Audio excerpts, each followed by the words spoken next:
de Maurras ou pas.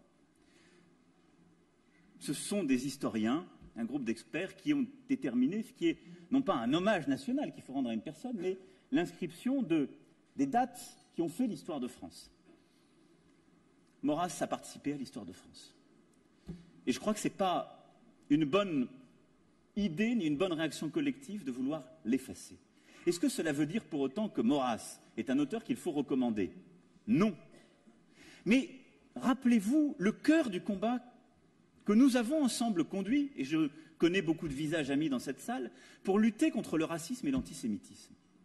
Il a été d'aller chercher les parts sombres de nos histoires, d'aller leur donner des dates, des visages, de pouvoir les nommer pour les dénoncer. Parce que nous nous sommes battus contre le racisme, le colonialisme. Nous avons été ressortir le Code noir, qui n'est pas une gloire de l'histoire de France. Nous l'avons republié avec un appareil critique. Nous l'avons dénoncé. Mais nous sommes allés le rechercher là où d'autres l'avaient enfoui. Et donc, la figure de Maurras, c'est une figure qui ne m'a pas inspiré à titre personnel. Elle a pu inspirer parfois certains de mes prédécesseurs, sur le plan littéraire ou historique. C'est une figure à laquelle, mais parce qu'elle fait partie de l'histoire de France et qu'elle a sa complexité. Et ici, je ne suis pas au tribunal de l'histoire. Mais nous devons la regarder comme faisant partie de l'histoire de France. Et l'occulter intégralement, c'est vouloir reconstruire, après avoir lutté tant et tant contre les refoulés de l'histoire, une autre forme de refoulé post-mémorielle et post-historique.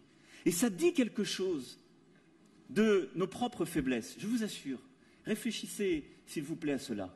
Ça ne veut pas dire qu'il faut le glorifier, ça ne veut pas dire qu'il faut le totémiser, mais ça veut dire qu'il ne faut pas avoir peur de dire qu'il a existé. Parce que l'occulter, c'est lui donner une place étrange. Pour Céline, je ne vais pas purger ce débat. Je ne vais pas purger ce débat parce qu'il n'y a pas dans notre pays de police morale ou historique ou mémorielle de l'édition au sens où je pourrais la prendre en disant « j'interdirai la publication de ces écrits ». Donc je ne vais pas trancher ce débat devant vous. Mais je veux donner ici quelques indications. La première, c'est que Céline lui-même avait souhaité que ses écrits ne soient pas republiés, parce qu'il en avait pour partie honte et parce qu'il pensait qu'il n'était pas à la hauteur du reste de son œuvre. La deuxième chose, c'est que nous avons beaucoup d'œuvres de Céline qui permettent de le connaître, de l'enseigner, de l'apprendre, et je ne crois pas que nous n'ayons besoin de ces pamphlets. Et il faut connaître, apprendre, comprendre Céline. Il fait partie de la littérature française, c'est un auteur de talent. Point n'est besoin de ses écrits pour l'apprendre. Et ensuite, je suis très heureux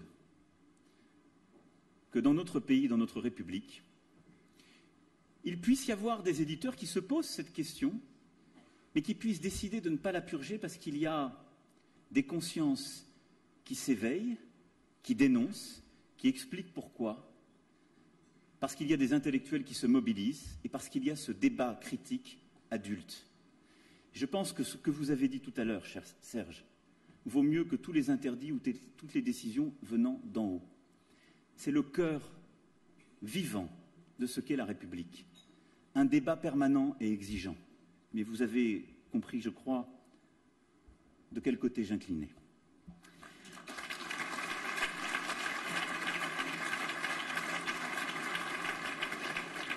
Lutter contre l'antisémitisme, c'est également s'assurer pleinement de ce devoir de mémoire pour lequel vous vous êtes tant battus. S'ajoutant au lieu de mémoire essentiel à notre compréhension de l'histoire, le musée Maison Zola, musée Dreyfus, sera ouvert en 2019 à Médan, dans les Yvelines, afin justement de perpétuer la mémoire de cette affaire et de ceux qui se sont levés pour faire vivre l'esprit de la République en dénonçant ouvertement l'antisémitisme.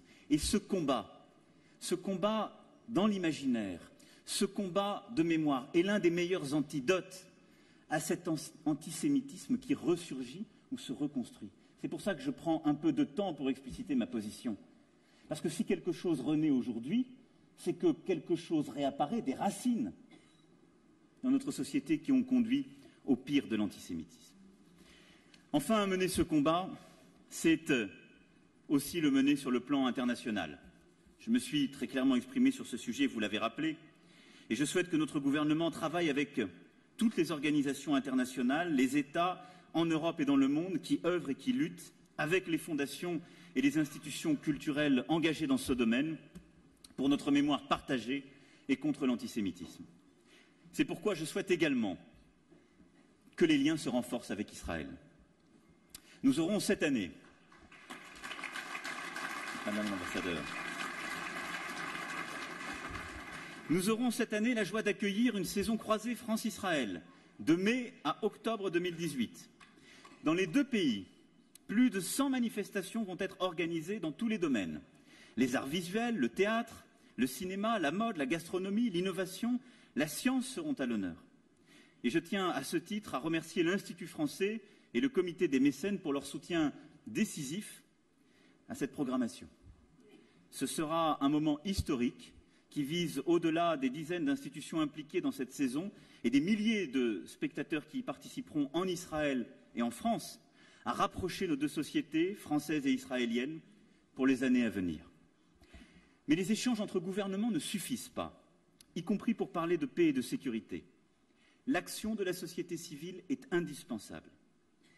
Et nous avons la chance d'avoir, en Israël et en France, des acteurs économiques, associatifs, scientifiques et culturels de premier plan. Je l'ai dit au Premier ministre israélien et je le dirai bien sûr au président Rivlin lorsque je le recevrai en juin à Paris. Avec le gouvernement israélien, nous travaillons sur ce sujet et je souhaite que nous puissions, ce lien est déjà extraordinairement vivace et pour beaucoup d'entre vous, vous le faites vivre au quotidien, mais que nous puissions aller plus loin dans ces échanges croisés, dans justement ces partenariats à tous égards qui font vivre la relation. Avec le gouvernement israélien, nous avons des échanges très réguliers et très directs.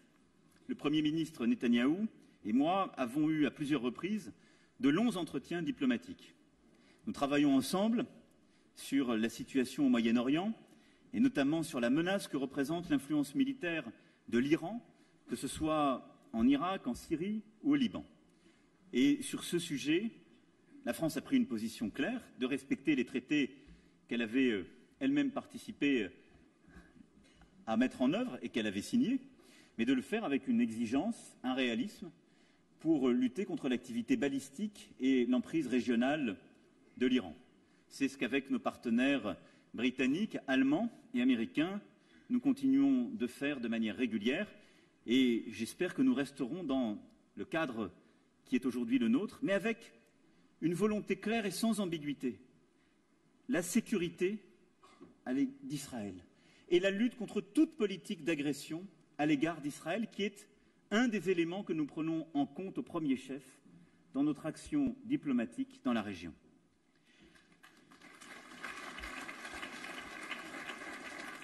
La sécurité de notre allié israélien est une priorité absolue, elle n'est pas négociable, je le répète ici clairement, avec la plus grande fermeté.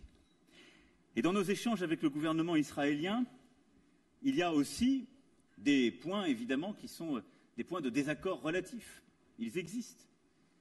Et à ce titre, je pense qu'il continue à être important de travailler avec l'Iran pour, justement, réussir à cantonner leur action, leur activité, avoir une politique de contact avec toutes et tous, et avoir aussi une politique qui, je crois d'ailleurs, est assez cohérente avec ce qu'a toujours été la politique de la France, à l'égard du statut de Jérusalem et du conflit israélo-palestinien. Et, cher Président, vous savez très bien quelle est ma position sur ce sujet, parce que je crois, au-delà du fait que c'est la position historique française, que c'est la seule position utile. Utile pour vous. Au moment où cela a été fait, et je l'ai dit à mon ami Donald Trump, président des États-Unis d'Amérique, je pense que l'annonce, parce que nous disons réciproquement que nous sommes amis, ce qui est vrai, et généralement on le dit avant de parler de quelque chose sur lequel nous ne sommes pas d'accord. Et donc au moment où de manière unilatérale, il a annoncé la reconnaissance de Jérusalem comme capitale d'Israël, je pense qu'il n'a pas aidé à la résolution du conflit, à la situation. Je ne pense même pas qu'il ait aidé à l'amélioration de la situation sécuritaire, pour vous parler très franchement. Je pense que c'est une véritable erreur dans ce contexte. Et si la France suivait cette voie aujourd'hui, on ferait plaisir Mais on serait devenu inutile, parce qu'on perdrait ce statut, pardon de l'anglicisme, mais, cher président, madame l'ambassadrice, nous perdrions le statut d'honest broker, qui est le seul utile pour la région et qui était d'ailleurs une forme d'utilité américaine pour la région. À un moment donné du processus, la reconnaissance de Jérusalem comme capitale d'Israël et de la Palestine adviendra. Mais ça doit venir au bon moment du processus, dans un jeu équilibré qui avancera. Et nous aurons des désaccords avec plusieurs dans cette salle. Mais je peux vous dire très sincèrement que le président de la République française ne ferait pas son devoir, y compris à votre endroit, s'il se contentait simplement de vous faire plaisir pour une soirée.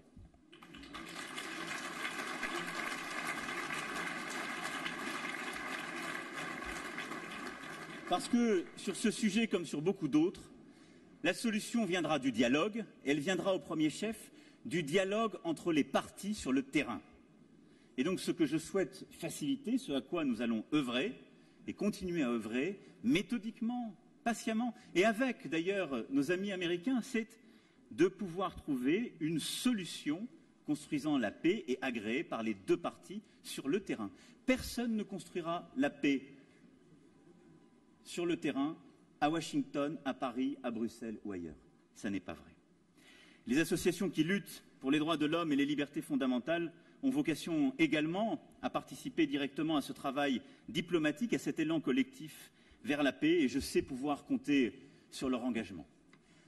Enfin, mesdames et messieurs, cette lutte, et je veux finir par là, parce que nous avons parlé de beaucoup de sujets graves, de sécurité, de cette angoisse qui va avec ce temps contemporain qui est le nôtre.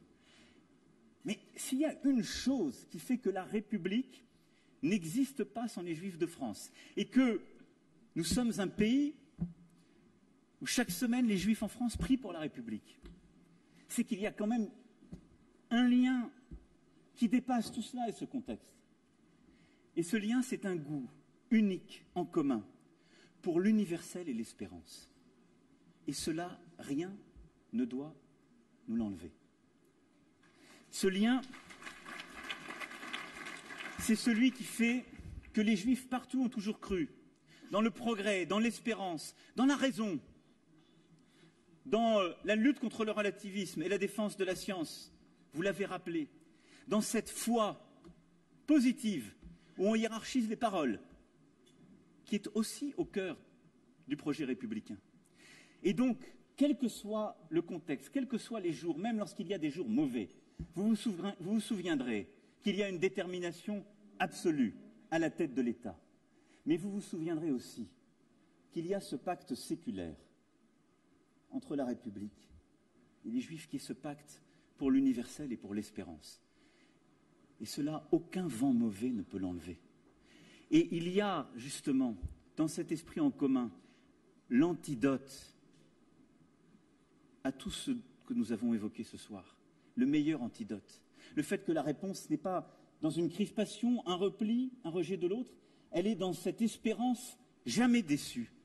Elle est dans ce goût pour l'universel, toujours répliqué. Mesdames et messieurs, le 70e anniversaire de la Déclaration universelle des droits de l'homme sera aussi l'occasion d'honorer cette année la personnalité de René Cassin. Il était français, républicain et juif, même si cette dernière appartenance doit être saisie dans toute sa complexité, puisqu'il écrivait lui-même « Ma fidélité au judaïsme est d'une nature toute particulière, attendu que je ne fréquente pas beaucoup les édifices du culte. Et c'est depuis les persécutions de 1933 que j'ai tenu à montrer ma solidarité envers les persécutés. Mais s'ils devenaient un jour persécuteurs, je ne serais plus avec eux. » Celui qui fut un juriste éminent et universellement reconnu était fermement attaché à ce qu'il appelait une mystique qui n'existait pas encore, celle de la paix entre les nations et des droits de l'homme au moyen d'organisations internationales, des idées neuves après la Première Guerre mondiale et dont l'histoire contemporaine a montré toute la fécondité. Des idées que beaucoup, parfois même des amis dont nous avons parlé ce soir, voudraient remettre en cause des principes ou des équilibres. Dès 1940, son ambition fut de combattre pour restituer cette France aimée et légitime dont les valeurs ont une portée universelle. Et ce combat continua d'être le sien après la guerre. Et il adopta alors ce mot d'ordre: se placer sur le plan de la dignité humaine. Ce mot d'ordre, mesdames et messieurs, c'est toujours le nôtre.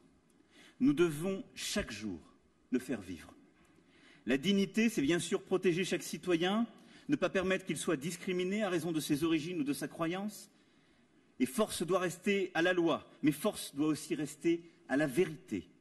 Et jamais nous ne devons renoncer à traquer l'antisémitisme où il se trouve, à le nommer, à le dénoncer. La dignité, c'est aussi ce que chacun apporte à l'édifice républicain. L'histoire du peuple juif, sa mémoire, sa pensée, coulent dans les veines de la France, indissociables de ce que nous sommes et de ce que nous voulons être.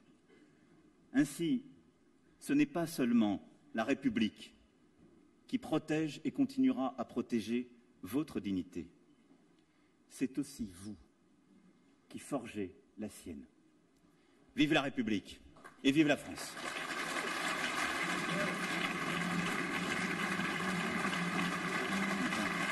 Merci à vous.